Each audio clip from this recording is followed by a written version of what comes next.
Halo, Assalamualaikum warahmatullahi wabarakatuh dan salam sejahtera. Ketemu lagi dalam Info Bali bersama Andy Hakim. Terima kasih kerana menonton channel ini. Seperti biasa kami share beberapa info untuk anda. Guys, masih belum ada update mutakhir daripada CBI tentang siasatan kes kematian Sushan Singh Rajput. Namun dengan kematian misterius SSR lebih 7 bulan yang lalu, banyak mengekspos akan keadaan dalam industri perfilman Bollywood itu sendiri. Salah satunya tentang nepotisme di Bollywood. Walau Bollywood coba mewajarkan keadaan itu dengan mengatakan tidak semua outsiders yang datang ke Bollywood gagal sepenuhnya, bahkan ada yang bertahan sampai sekarang, dan tidak semua star kids yang diberikan kesempatan muncul di Bollywood berhasil. Banyak juga para star kid yang gagal. Namun topik nepotisme ini tidak pernah padam dari pembicaraan. Bahkan baru-baru ini, seorang pembuat filem Vikash Khanna kembali menyatakan hal itu berdasarkan pengalaman yang dihadapinya di Bollywood. Vikash Khanna yang asalnya adalah seorang chef kini menjadi pembuat filem dengan filem yang dibuatnya berjudul The Last Color.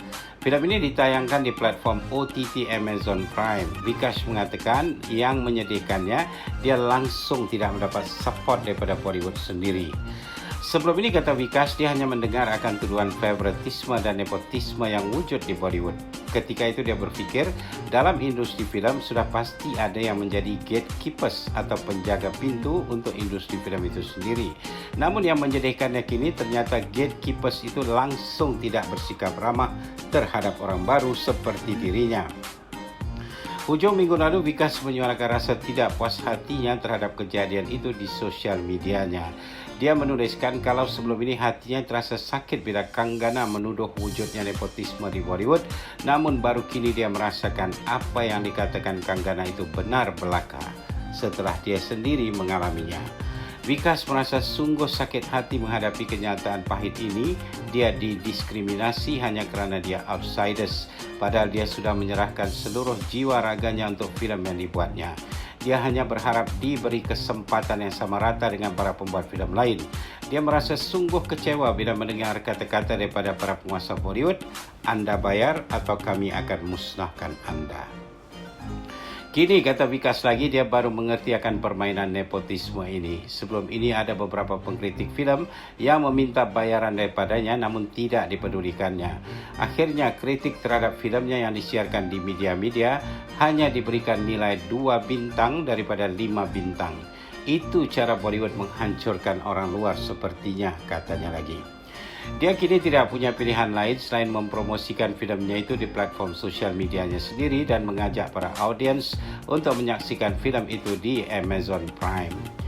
The Last Color yang dibuat oleh Vikash ini sudah menyertai beberapa festival filem internasional dan filem ini juga layak dipertandingkan dalam perebutan Oscar tahun lalu dan termasuk dalam daftar pendek atau shortlist Oscar.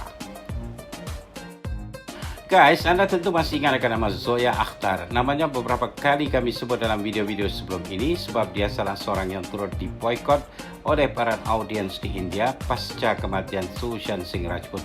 Zoya Akhtar adalah adik Farhan Akhtar dan anak kepada penulis lirik terkenal Bollywood Javed Akhtar.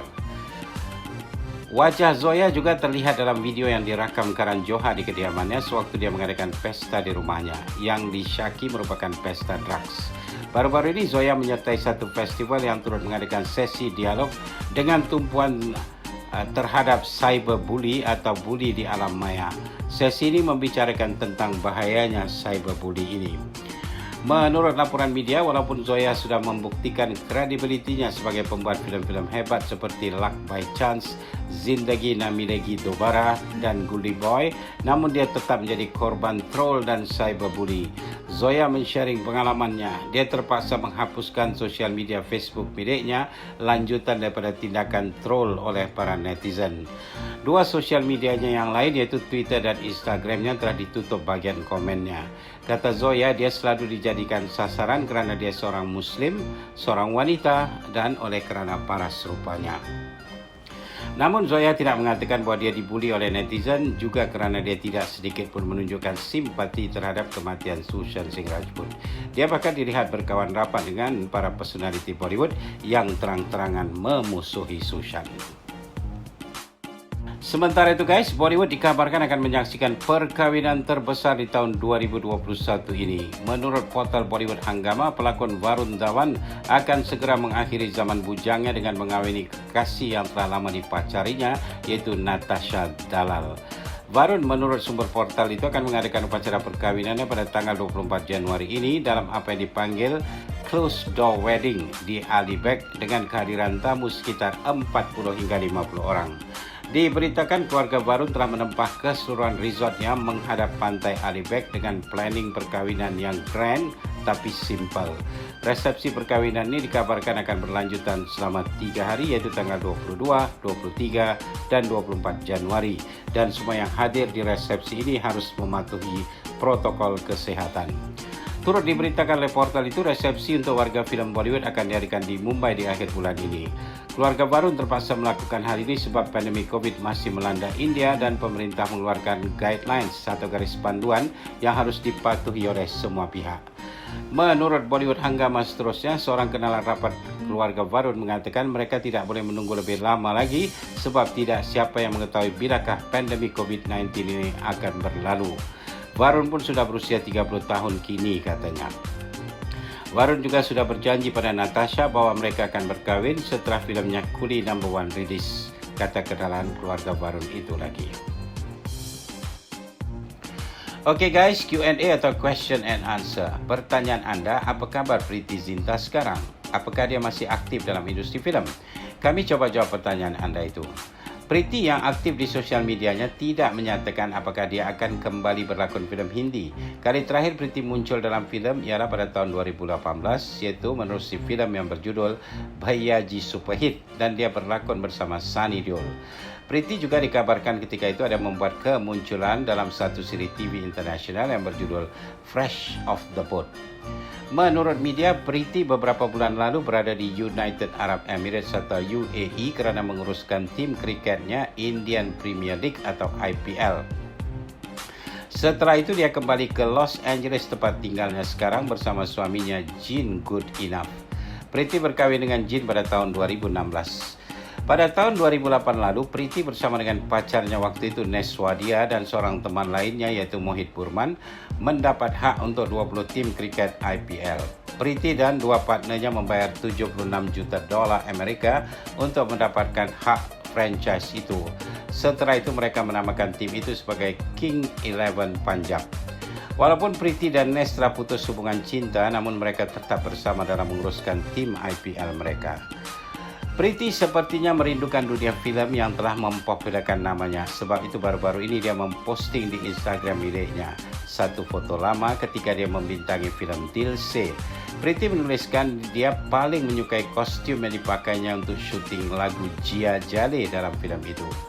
Dia juga men-sharing cerita bagaimana koreografer untuk lagu Jia Jale itu yaitu Farah Khan mengajarkannya step tarian. Menurut Preity dalam postingannya itu, Farah Khan memujinya sebagai pelakon yang bagus dan menurut perintah.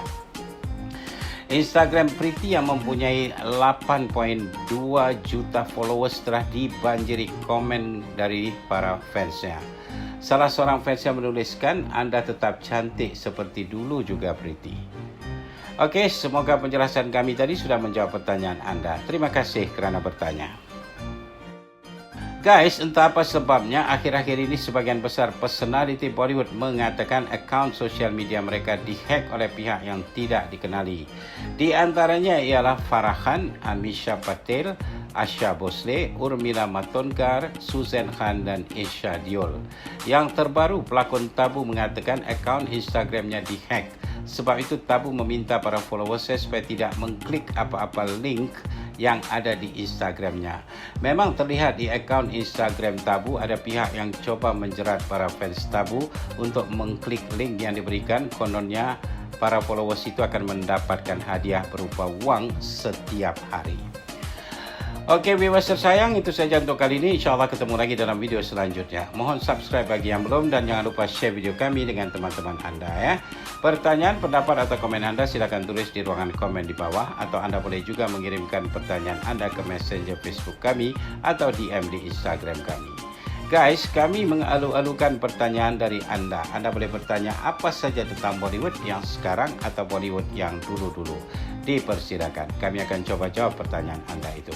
Terima kasih kerana menonton channel ini. Terima kasih Malaysia, terima kasih Indonesia, terima kasih di mana jua Anda berada. Sekian, wabillahi taufiq wal hidayah. Wassalamualaikum warahmatullahi wabarakatuh. Jumpa lagi. Bye for now.